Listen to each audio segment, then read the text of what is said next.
Olá, tudo bem com você? Com certeza, eu tenho certeza absoluta que está tudo bem com você. Sabe por quê? Porque comigo também está sempre tudo azul, tudo blue, porque nós estamos sempre de bem com a vida. Eu sou André Pacheco e você me conhece. Hoje, nesta edição do Tributo Conte a Minha História, nós vamos lembrar de quem? Do Ney Matogrosso, que fez o maior sucesso com o trio Secos e Molhados no início da década de 1970 e depois seguiu carreira solo. Mas é bom lembrarmos que o tributo, que começou como um quadro e hoje é um programa e com uma grande aceitação de muitos e muitos internautas com visualizações e acessos, também é uma responsabilidade do Departamento de Jornalismo do Grupo Metropolitana de Comunicação. Apresentação minha, eu sou André Pacheco e você me conhece, contando com a supervisão e a chefia de reportagens do Enzo de Oliveira e a direção geral do Danilo Teles. Hoje, lembrando a trajetória de um dos maiores artistas do Brasil. Por que eu digo artista? Generalizando em todas as qualidades e predicados, porque ele não é apenas um cantor, e nem tão menos apenas um intérprete. Ney Matogrosso é bailarino, dançarino, coreógrafo e tem um talento invejável de calar a boca de qualquer crítico.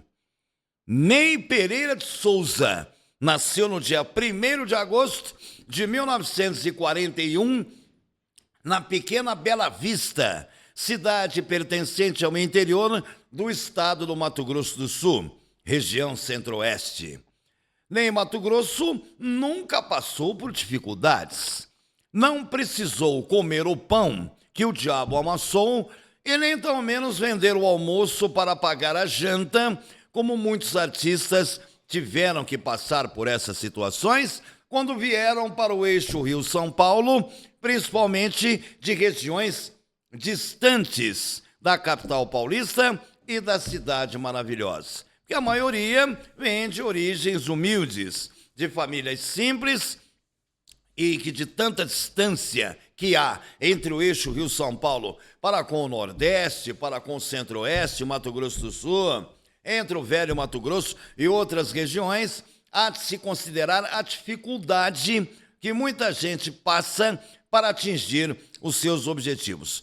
Mas para Ney Matogrosso, que acabou virando o seu nome artístico, o seu pseudônimo, Ney não precisou passar por dificuldade nenhuma. E eu vou explicar por quê.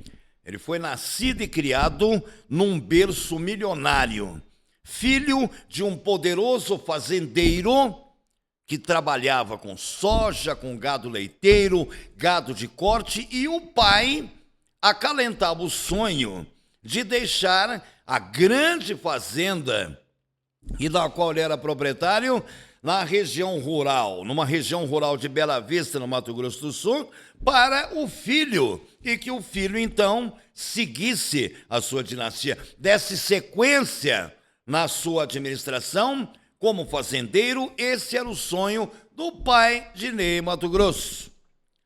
Só que, ao contrário daquele antigo ditado que diz: todo filho de peixe, peixinho é, de repente Ney não era o peixinho, filho do peixão, que queria que aquele peixinho, fosse, como diz o ditado, todo filho de peixe, peixinho é. Nem sempre isso acontece. Ney Matogrosso, desde criança, já gostava de representar como se fosse em teatro, gostava de cantar, gostava de participar de eventos musicais, teatrais, gostava de coreografia e gostava de dançar. Já desde adolescente, já tinha aquela facilidade incrível em requebrar aquele molejo, aquele jogo de cintura, como você tenta manusear um bambolê, já viu? Aqui com a cintura. Dançava melhor do que muitas mulheres da própria terra natal dele, Bela Vista, interior de Mato Grosso do Sul. E esse jeito do Ney começou a incomodar o velho. E aí não é muito difícil entender.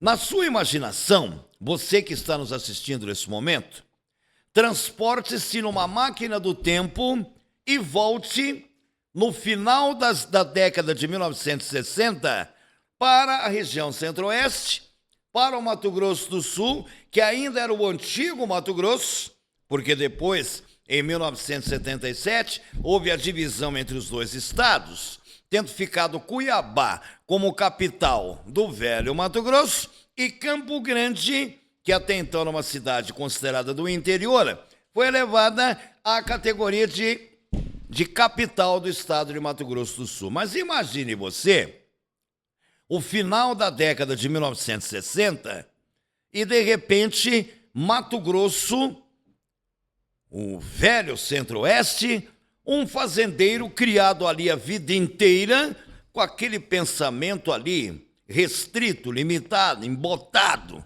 naquele tipo de situação na qual ele sempre viveu, com uma cultura completamente diferente das grandes cidades, em especial do eixo Rio-São Paulo, e tendo um filho que, na medida em que esse filho foi crescendo, o velho começou a perceber que ele não era do jeito que ele sonhava para que o menino fosse.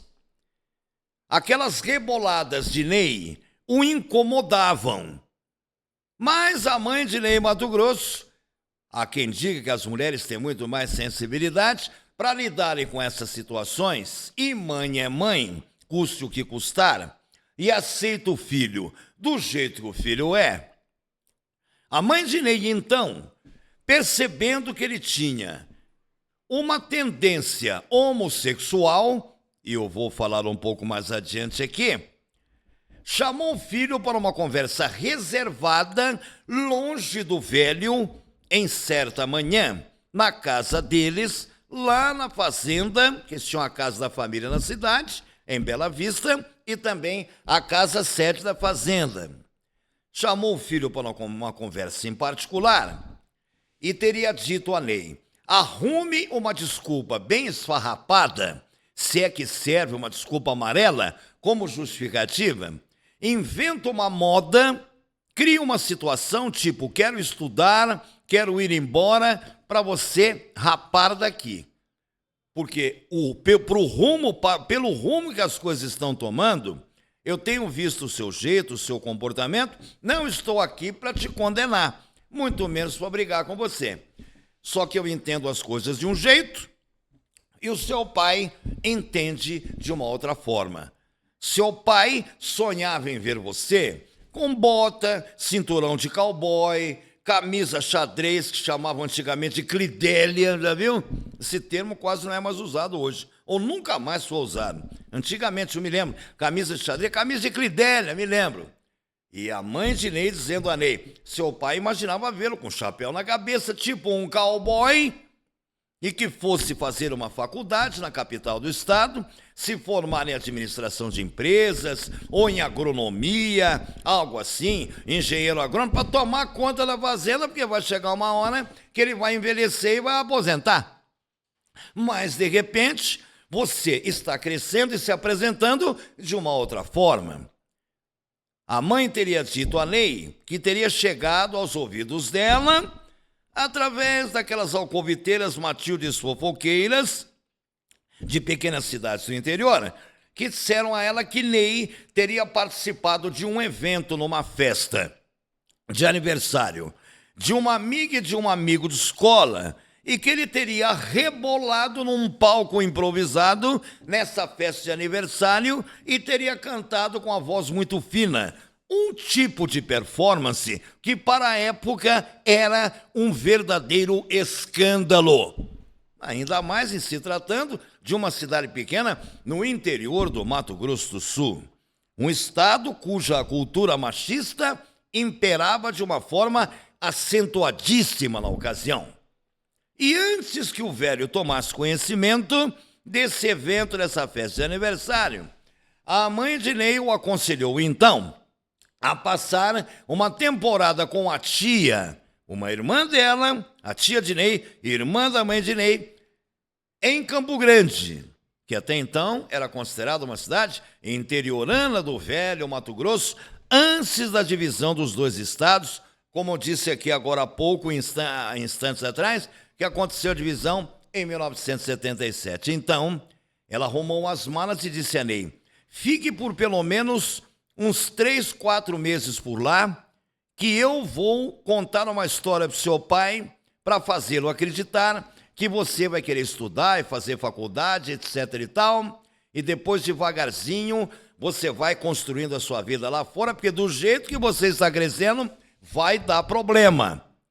Seu pai vai ficar com uma frustração, não vai aceitar, inclusive até o que eu já percebi em você, que é uma dupla identidade sexual, que seria o que chamam hoje de, com a maior naturalidade para os dias de hoje, o bissexual. E Ney já era bissexual, já tinha nascido bissexual. Mas além da bissexualidade, Ney também tinha um talento invejável. Se fosse para ele representar, se ele tivesse enveredado, ao invés da música, para o teatro, para ser ator, interpretaria qualquer personagem como homem e mulher. Me atrevo aqui até a fazer uma comparação. Nem naquela época seria o Paulo Gustavo, que morreu de Covid, mas dos tempos recentes. Paulo Gustavo nasceu homem, era bissexual, fazia papel de homem e de mulher e com a maior tranquilidade. Você deve ter assistido pelo menos 1, 2, 3 capítulos daquela série Vai Que Cola.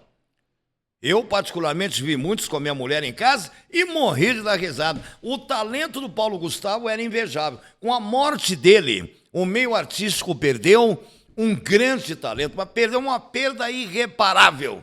Nem Mato Grosso, naquela ocasião, guardadas as devidas proporções, seria o Paulo Gustavo do passado. Ney arrumou as malas, pegou um carro e se mandou para Campo Grande. E a mãe, conversando com o pai, dizendo não, ele vai estudar, vai fazer faculdade, vai ficar um tempo em Campo Grande, vai ficar na casa da minha irmã, porque essa tia do Ney era uma senhora solteirona, morava sozinha, a família toda tinha dinheiro. Parentes próximos, entes queridos, herança era o que não faltava, dinheiro sobrava, saía pelos poros. E assim Ney ficou uma temporada em Campo Grande, mas dali de Campo Grande, ele frequentando algumas aulas num curso de teatro, onde ele conheceu pessoas influentes do meio artístico por Campo Grande mesmo, Ney Mato Grosso teve a sorte de conhecer Davi Cardoso. E quem era Davi Cardoso? Davi Cardoso era natural de Campo Grande, mato-grossense da Gema, e tinha trabalhado por muitos anos, ou ainda trabalhava já na ocasião, devia estar no auge na ocasião. Porque muito tempo depois que Davi se aposentou, Davi Cardoso era ator de filmes de pornô chanchada, que naquele tempo não tinha filme de sexo explícito, com essa sacanagem toda que vemos hoje atualmente por aí. Antigamente era pornô chanchada, era um negócio mais freado, a censura ficava em cima, ninguém ficava totalmente pelado ou pelada um na frente do outro, aparecia um pedaço de um seio, alguma coisa. E Davi Cardoso reinava no cinema da pornô chanchada e sempre estava em Campo Grande ministrando aulas de teatro e depois também revelando novos talentos para o cinema. Mas Ney queria cantar e rebolar. Ney era um showman, podemos chamá-lo assim, como sempre foi e vai morrer sendo. E merece todo o nosso respeito pelo talento que tem e pelo belo trabalho que fez e que marcou muita gente com as suas músicas inesquecíveis, que também se tornaram eternas e algumas se tornaram até hinos. Ney, conhecendo Davi Cardoso, pediu a ele uma oportunidade para o eixo Rio-São Paulo. Mas a praia do Davi era mais teatro e cinema. E televisão, para a dramaturgia e a representação. Ney disse ao Davi, perguntou ao Davi se ele conhecia alguém ligado à música, e Davi Cardoso era amigo de 2 rapazes do eixo Rio-São Paulo, Gerson e João Ricardo, que estavam procurando, por coincidência, alguém que tivesse todo um perfil de um showman, para eles montarem um trio e já tinham até um nome bolado para esse trio, que eles queriam arrebentar com um trabalho inédito e com músicas diferenciadas e também até, para a época, seriam personagens bizarros no palco, com as caras pintadas, situação que não era considerada como muito normal na ocasião. Até porque vivíamos um período terrível, tenebroso de ditadura militar. E Davi Cardoso então disse à Ney: você está perdendo tempo em Campo Grande? Vou lhe dar o endereço dos dois amigos que eu tenho, o Gerson e o João Ricardo. E você vai se mandar para São Paulo, que lá você vai encontrar esses dois. Vou ligar para eles, fazer a ponte, pode usar o meu nome à vontade, que eu acho que vai dar certo. E Ney se mandou para São Paulo. E quando chegou, logo no dia seguinte dessa conversa com o Davi Cardoso, Ney se mandou para São Paulo. Largou o carro dele lá, tinha uma caminhonete do pai da fazenda, não quis dirigir todo aquele caminho de lá para cá, porque já são mais de 1.000 quilômetros, veio de ônibus. Nem avião não pegou. Era rico, mas fez questão de vir de ônibus. Pelo menos isso consta no histórico dele. Chegou em São Paulo, procurou Gerson e João Ricardo, que eram dois pretensos estudantes universitários.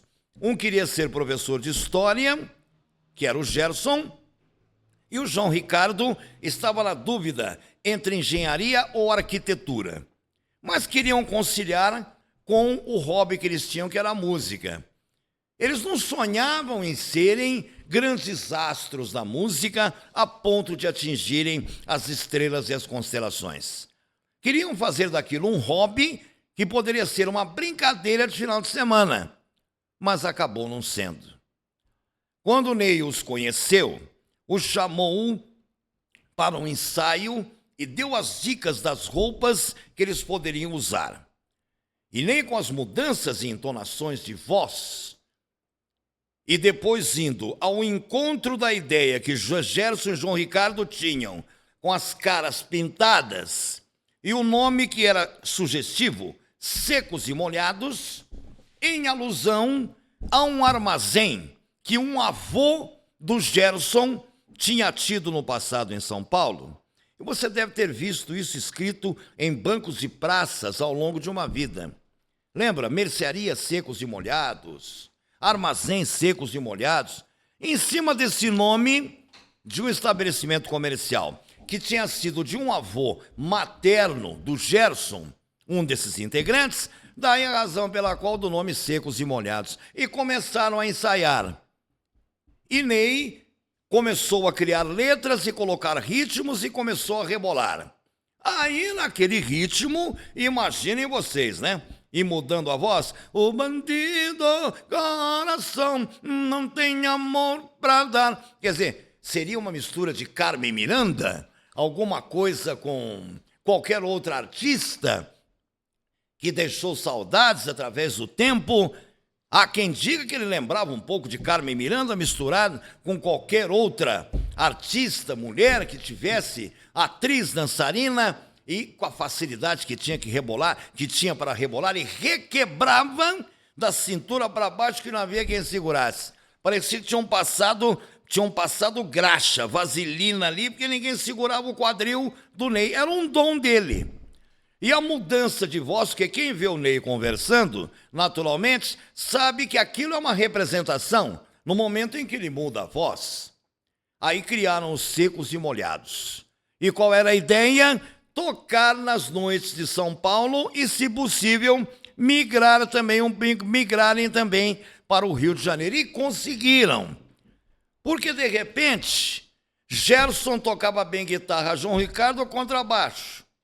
Tinha baterista, mas eles queriam atuar em 3, fazendo mais um coral. E o Ney com aquela facilidade para rebolar e mudar o tom da voz. O que aconteceu? Criaram uma letra e colocaram uma música que chamava O Vira. E aí o Ney, no primeiro ensaio, rebola, muda a voz, pinta a cara, coloca uma pena que parecia de pato na cabeça, e os outros dois também não eram diferentes, e ele começou O gato preto cruzou na estrada, passou por debaixo da escada, e Gerson e João Ricardo entrando fazendo um coro. E lá no fundo azul, na noite da floresta, vira, vira, vira, vira, vira, vira, homem, vira, vira, e vira, vira, lobisomem. Virou uma música de trabalho. Vira, vira, lobisomem era o Vira, o nome da música. Virou música de trabalho. Depois eles fizeram mais uma meia dúzia e conseguiram lançar um disco. Não demorou muito para que eles fossem notados. Cantando em barzinhos, aqui, ali, acolá em São Paulo, empresários e olheiros que estavam esparramados pelas noites paulistanas, que São Paulo é um lugar onde acontece tudo. Basta você estar no dia certo, na hora certa, nos lugares certos que as oportunidades aparecem. E no Rio de Janeiro também não é muito diferente. Mas a coisa aconteceu mais para o trio em São Paulo. Nascia ali numa indicação de um empresário muito influente chamado Marcos Lázaro. Esse empresário, inclusive, já morreu, mas lançou muita gente boa, tirou do anonimato e jogou para o estrelato, e não foi diferente com os Secos e Molhados. Ney, Gerson e João Ricardo gravaram o primeiro disco e o Vira, vira, vira, lobisomem, o Ney rebolando e mudando a voz, e vai daqui, vai dali. Um artista completo, Gerson e João Ricardo, ficavam mais no coral, no coro, emendavam o que Ney dizia e repetiam algumas estrofes e tal, mas com as caras pintadas, e os Secos e Molhados foi o trio que mais circulou pelo Brasil na década de 1970. O momento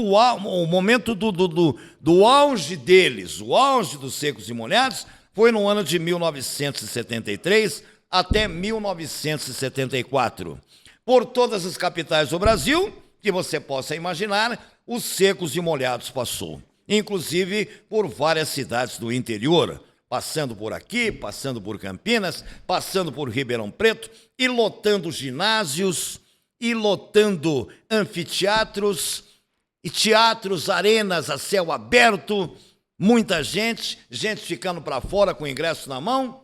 Era um verdadeiro sucesso. Mas Ney Matogrosso queria muito mais.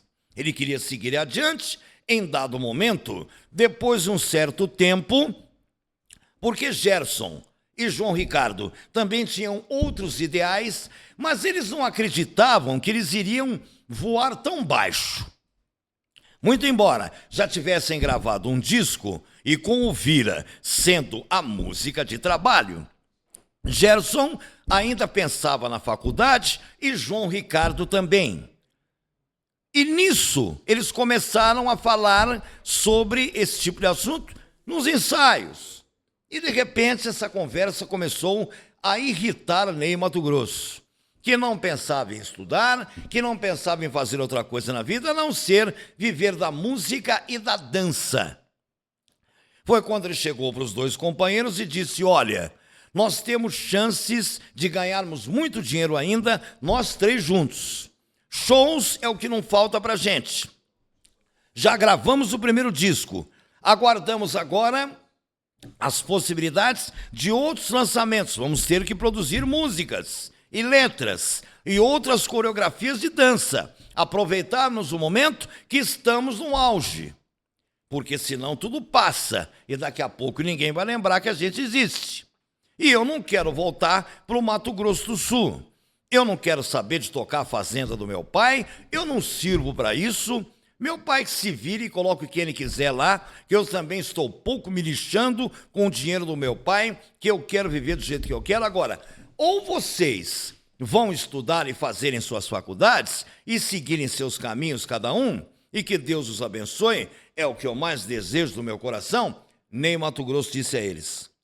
E eu fico sozinho e sigo carreira solo, ou vocês seguem comigo. Mas aí a convivência já começou. Sabe aquela história? O preço da convivência? A convivência já começou a trazer problemas. Depois de 2 anos, entre 1975 e 76, até 1977, eles começaram a ter problemas, já não falavam mais a mesma língua, já não falavam mais o mesmo idioma, chegaram a lançar mais 2 discos de vinil, e os shows continuaram, a grana estava entrando. Mas, de repente, alguma coisa faltava na vida do Gerson e também do João Ricardo. Eles queriam um curso superior.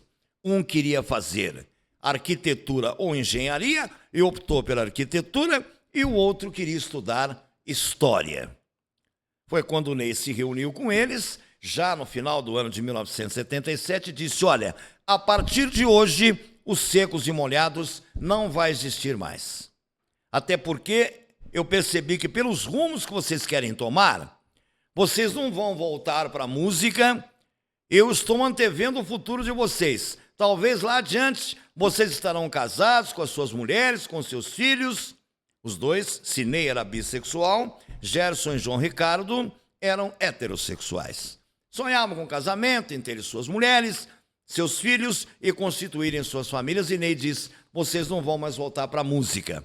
Eu vejo que na vida de vocês a música foi uma coisa passageira. Lamento muito, porque vocês são muito bons. Poderíamos, os 3 aqui, fazermos muito mais sucesso. Mas diante dessa opção, vocês sigam suas vidas e os secos e molhados acabam aqui.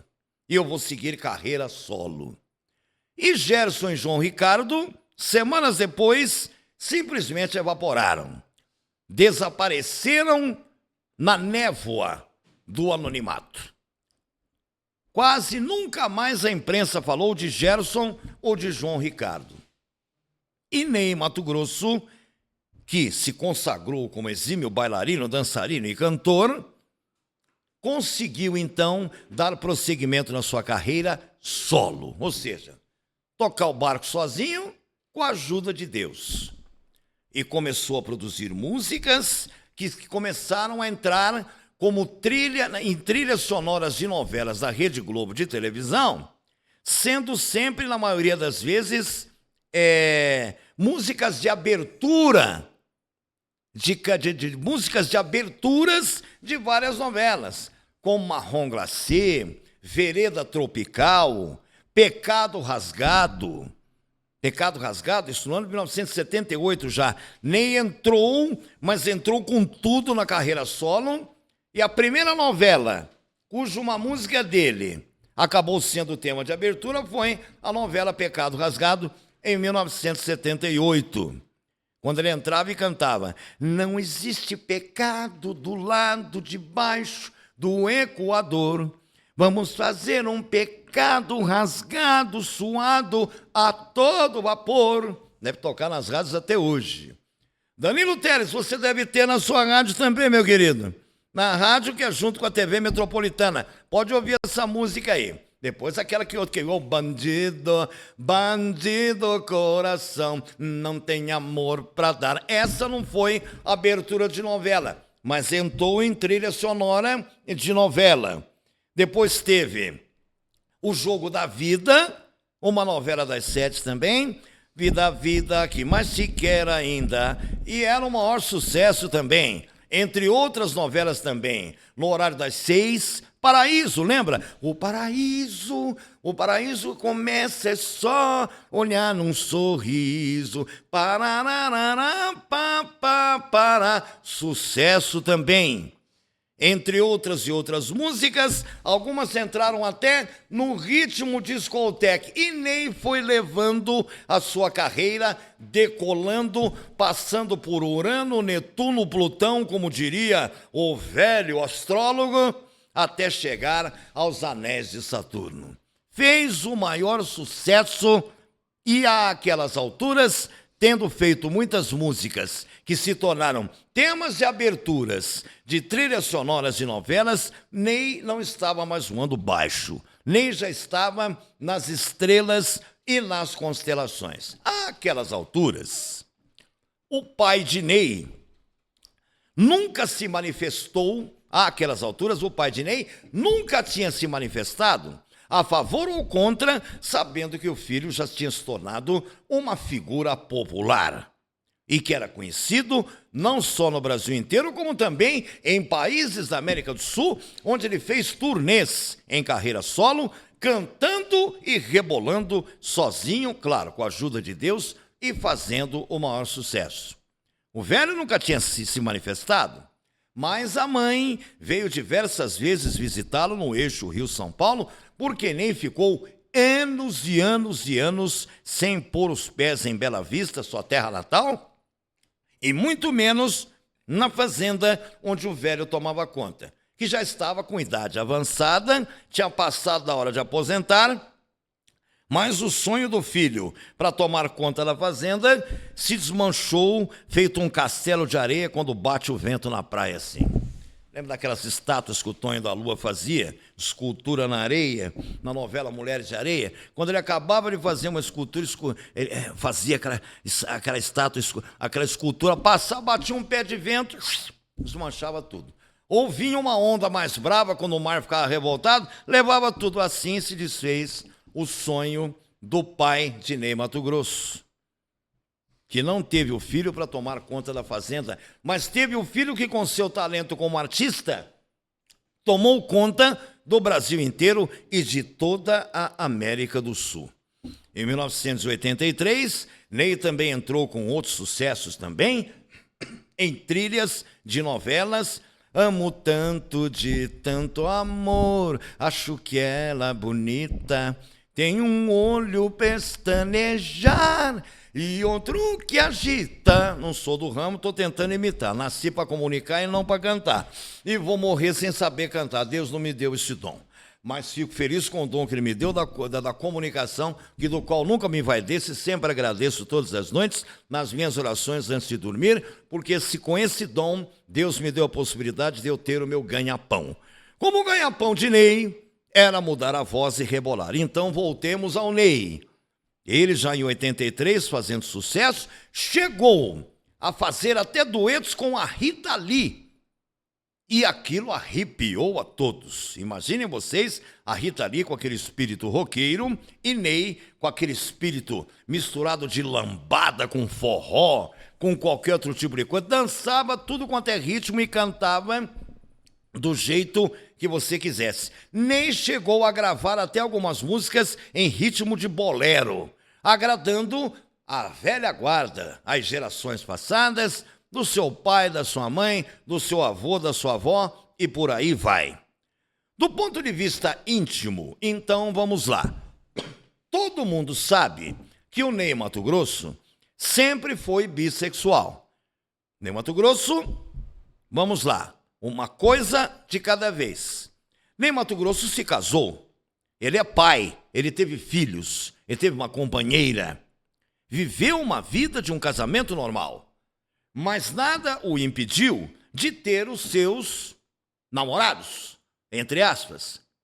E entre eles ficou público e notório um caso que ele teve com o Cazuza. Porque o Cazuza também era bissexual. E Ney Matogrosso e Cazuza se aventuraram num romance a ponto da mulher do Ney ter ficado sabendo, mas passou por cima porque era uma pessoa com uma cabeça, digamos, aberta, e ela até aceitava uma relação de vez em quando aberta com o Ney, porque não era toda hora também, até porque Ney não era promíscuo, nunca foi. Sempre foi um ser humano reservado, caseiro, nunca gostou de muita bagunça e nunca se aventurou em situações que pudessem deixá-lo com uma má fama. Nunca esteve no meio de uma promiscuidade. Isso é muito bom, porque ele pode até trazer com ele até hoje um pouco dos ensinamentos lá do velho pai na fazenda no Mato Grosso. Nem teve um caso com o Cazuza? Claro, é óbvio. Teve um caso com o Cazuza antes do Cazuza ficar doente. Quando eles se enjoaram um do outro, digamos assim, foi um livramento para o Ney, que logo depois o Cazuza ficou doente. Porque o Cazuza não era de um parceiro só. E Ney, quando teve esse caso com o Cazuza, ele tinha somente o Cazuza e a mulher dele, mas depois acabou sendo um livramento. Ney, então, um belo dia, já no final dos anos 80, com a vida ganha, com toda a carreira construída e com muitas músicas, depois de ter estourado também, na metade da década dos anos 1980 também, com a música Amor Objeto, onde ele dizia um simples objeto de amor identificado.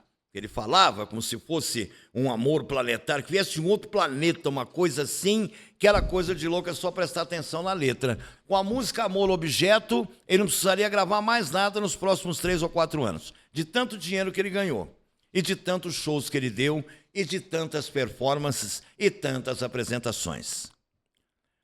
No final dos anos de 1980, Ney tomou uma decisão, uma atitude, sem consultar a mãe. Ele pegou um avião no Rio de Janeiro. Àquelas alturas, Ney já não morava mais em São Paulo, e sim no Rio de Janeiro, porque ele passou a ter um contrato vitalício com a Rede Globo, por conta das músicas que ele fazia e que entravam ou nas trilhas sonoras nacionais das novelas, ou muitas músicas, a maioria das vezes, entravam como temas de aberturas de várias novelas da Rede Globo de televisão. Então ele teve que morar no Rio de Janeiro. Pegou o avião um dia no Rio e desceu em Campo Grande, e dali ele pegou uma condução e se mandou para Bela Vista, terra natal dele, sem avisar a mãe e sem avisar os demais da família. E dali de Bela Vista ele pegou uma outra condução e apareceu de sopetão na fazenda para fazer uma surpresa para todos da família, até porque ele queria pagar para ver como seria a reação do velho ao reencontrá-lo depois de muitos anos do jeito que ele era, Ney Matogrosso, o cantor, bailarino, dançarino, bissexual, e que se transformava em mulher numa representação e voltava a ser homem quando a realidade o chamava de volta. Quando ele chegou, a mãe o viu pela varanda da casa sede da fazenda e pôs a mão na cabeça. Disse: pelo amor de Deus, filho, o que você veio fazer aqui? Seu pai vai te matar se ele te ver desse jeito. Nem estava com uma camiseta, mas não tinha nada de anormal. Nem estava com a camiseta de regata. Ainda tinha um símbolo na época que pegava bem, peace, love, que seria paz e amor. Uma calça jeans surrada e um tamanco. Estava na moda também na época usar muito tamanco. Tamancos para homens, para mulheres, para ambos os sexos, enfim. Mas tinha aquele jeito dele que, ao andar no quadril, notava-se uma tendência ao rebolado. Era como se poderia dizer, uma mulher no corpo de um homem e um homem no físico, na alma de uma mulher. Arriscaríamos dizer isso. Ou já arriscamos, já falamos. Mas para a cabeça daquele velho entender aquilo, ele disse: não, mãe, eu preciso conversar com meu pai. Eu não suporto mais essa situação de ficar de cara virada com meu pai por resto da vida. Aliás, foi ele quem virou a cara comigo. Foi ele quem me cortou da vida dele. Eu nunca desprezei meu pai. Muito embora muitas diferenças ocorreram entre nós até antes de eu ir embora. Mas eu preciso falar com ele. Aí são aquelas coisas que pouca gente sabe. O pai estava no escritório de uma outra casa que fazia parte da sede da fazenda. E nem foi. E a mãe chamando: volta, filho, vamos evitar o pior. Porque o pai, digamos assim, era um tanto ignorante. Não aceitaria aquela coisa de jeito nenhum. Quando o Ney chegou perto do escritório, que o velho viu e bateu o olho nele. Sabe esses chicotes que você dá no lombo do cavalo para puxar a charrete? Sabe? E tá no lombo do cavalo, você vai com a charrete a 300 por hora, se você quiser. Ou daqueles que você bate no cavalo também, mas para bater no cavalo que você está montado, basta 2 tapas aqui, o cavalo vai. E você puxa ele aqui pela rede, né, as cordas, enfim. Mas ali aqueles chicotes de bater no lombo do burro para puxar a charrete. Quando o velho viu aquilo, o velho, desesperado, e pulou a janela do escritório, nem deu a volta para sair pela sala. E com aquele chicote na mão: some daqui, seu vagabundo! Desaparece daqui! E xingou o filho de tudo quanto é nome que você pode imaginar. aplicando adjetivos depreciativos que na época não configuravam crime de homofobia, como tipo, some daqui seu viado, seu bicha louca, sua boneca, vagabundo sem vergonha, que você me desonra, que você jogou o nome da nossa família na lama, aquelas coisas típicas de ideias provincianas de pequenas cidades do interior, e ainda mais para aqueles lados lá. De lá para cá, muita coisa evoluiu para melhor, eu tenho certeza que sim. Então, Ney teve que correr para não ser lambido no chicote, e o velho correndo atrás dele. A sorte foi que, alguns metros adiante, o velho pisou num buraco, ele usava aquelas botas que vinham até aqui no joelho, e o velho tomou um tropeção e caiu em cima de uma horta, onde tinha alface plantado ali, com outras verduras e tal. O velho meteu a cara naquilo ali, o jardineiro da fazenda tinha acabado de jogar uma água ali, encheu o velho de lama, aquela coisa, e o Ney voltou para a casa da mãe, e a mãe disse, ó, daqui você já pega essa reta e vai embora, nem tira a mala da condução que te trouxe. Porque ele tinha levado roupa para ficar lá um mês. Pode voltar para o Rio de Janeiro, porque aqui não tem condição. Seu pai nunca vai aceitar esse tipo de coisa. É melhor você voltar para lá, porque lá você vive do jeito que você quiser, e eu periodicamente vou te visitar. E os demais da família também, mas com o seu pai não tem acordo. O seu pai não aceita o jeito que você é, o jeito que você vive. Muitas vezes a televisão ligada em casa e você aparecia com shows na Rede Globo, dando entrevistas, o seu pai desligava.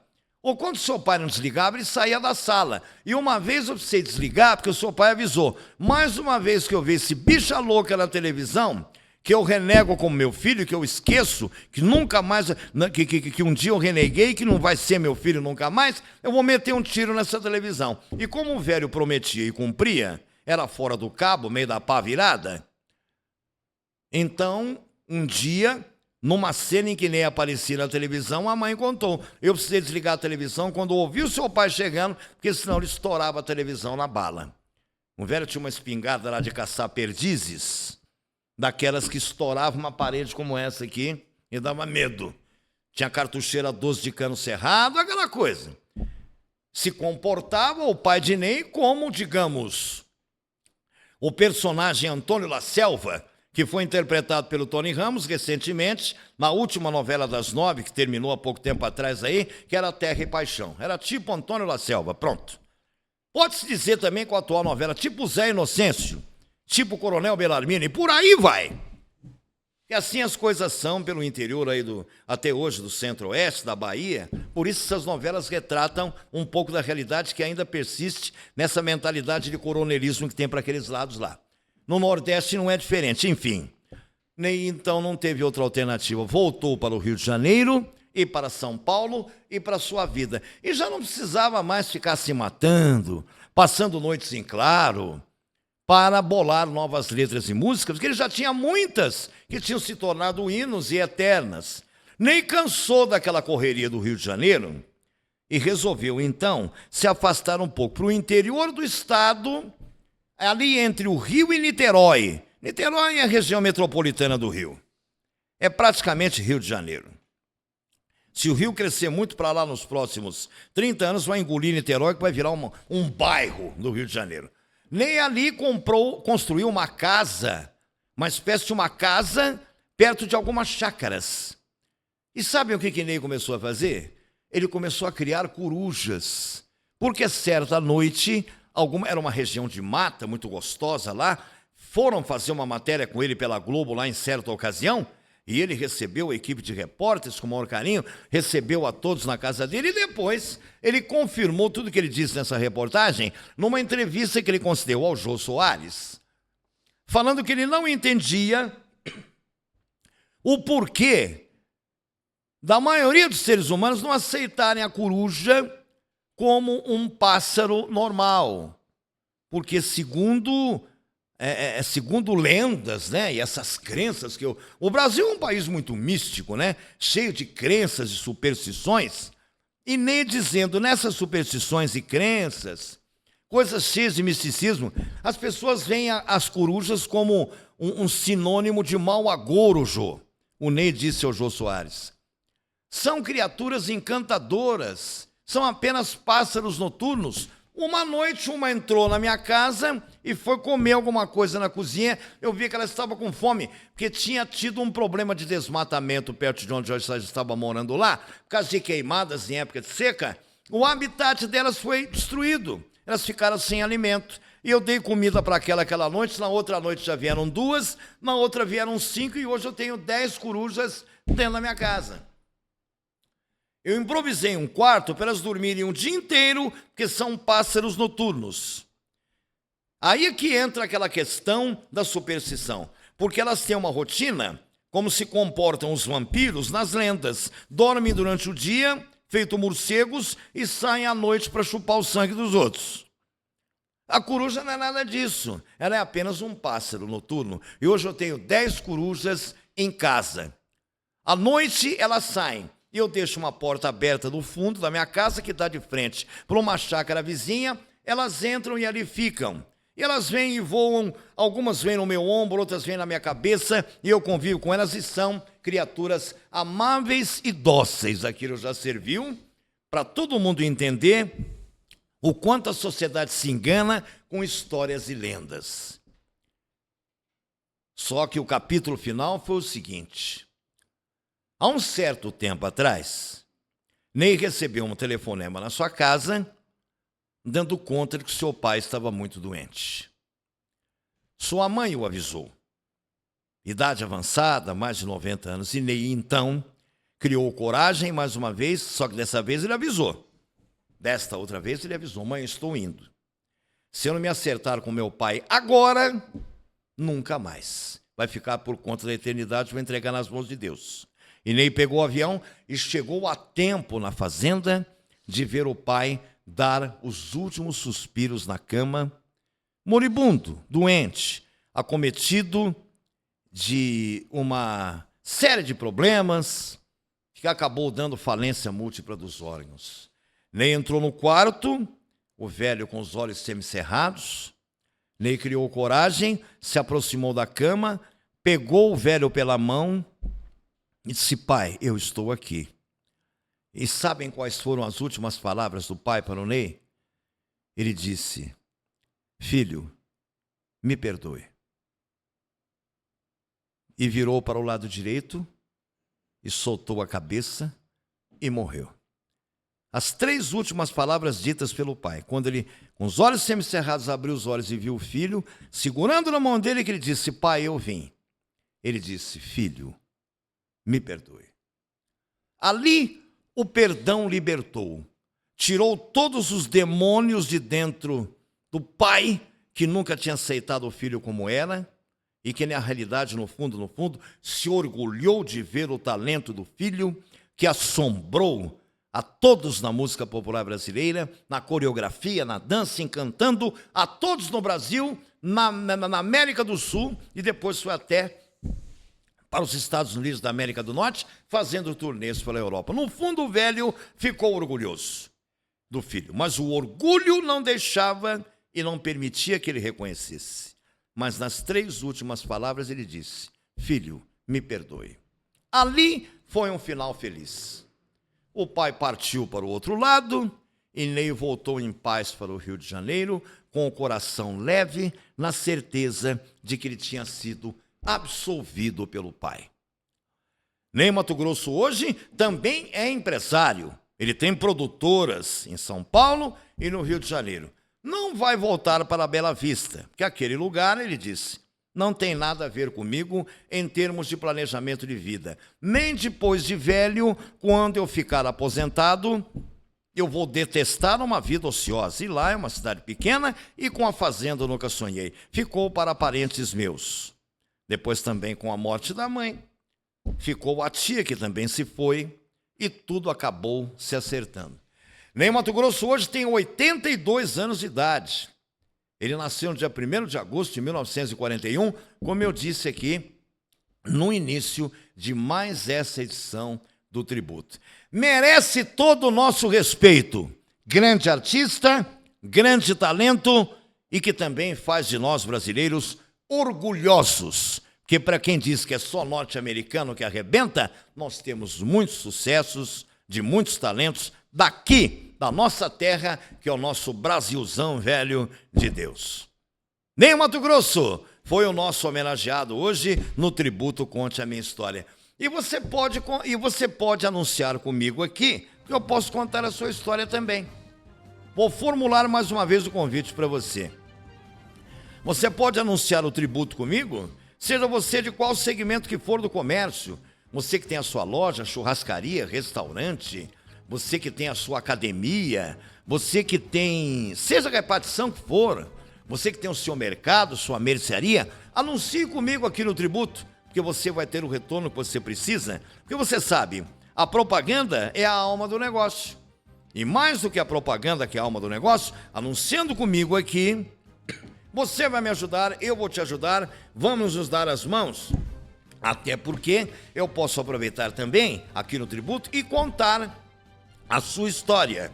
A história da sua família, a história de toda a sua vida, a história de tudo que aconteceu com você desde que você veio ao mundo. E quem não gosta de recordar?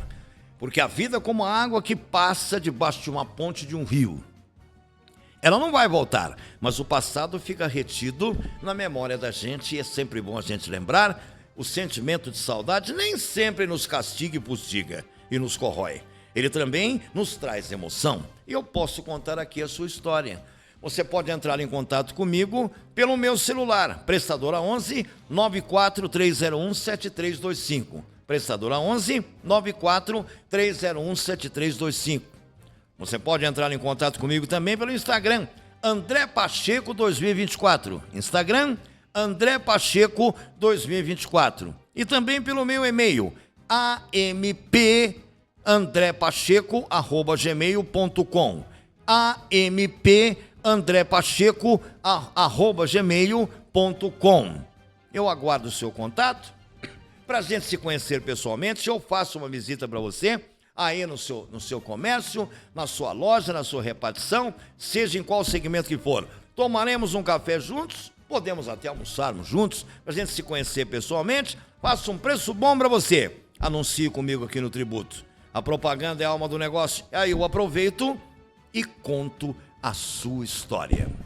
Contando, como sempre, com o apoio e a responsabilidade do Departamento de Jornalismo do Grupo Metropolitana de Comunicação, eu, André Pacheco, me despeço aqui. Mas vou voltar, é claro. Como a gente fala sempre brincando, por falta de adeus, até logo, que aqui não tem adeus. Porque teremos um novo encontro marcado em breve, com mais uma edição do Tributo, que está voando baixo aqui, na Rádio e TV Metropolitana de Piracicaba.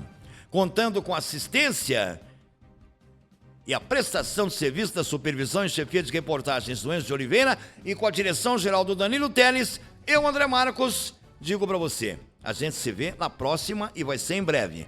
Um forte abraço a todos e até a próxima sexta. E a próxima segunda também. Até lá.